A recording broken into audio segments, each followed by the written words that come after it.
So a little update, I've got all the old electronics off the machine.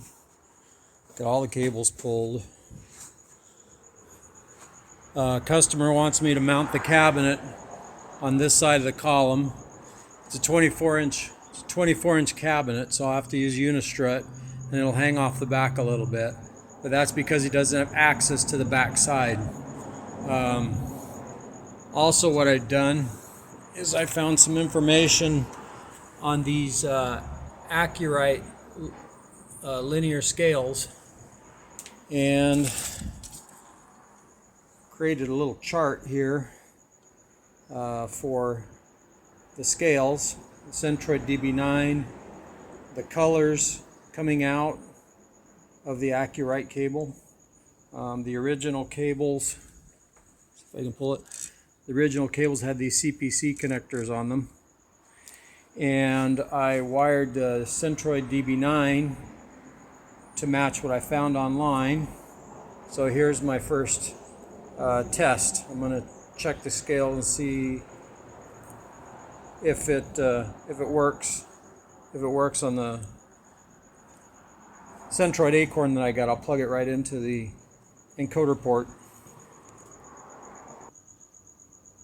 There's all the equipment I pulled off the machine. It's in really nice shape. This machine was little used, so hopefully can find a home for it. Also got the back panel all wired up, and I replaced the Mitsubishi drive with this FMX TD400 drive, and I got a braking resistor for it. The hopes is that we fit a spindle encoder to the machine. So also I've got the servo motors. I pulled them all off. That's required. I fitted new encoders to the DC servos that I got from Centroid. The Z-axis is a pretty good size DC servo, but the Z-axis is counterbalanced, so it's kind of interesting. This is the that's the X and the Y, and they're pretty much the same. So yeah, that's pretty much where I'm at right now. I'm gonna finish wiring up that FMX drive. I get them from factorymation.com. I like them, they work well. And then this thing will be complete. And then I gotta finish wiring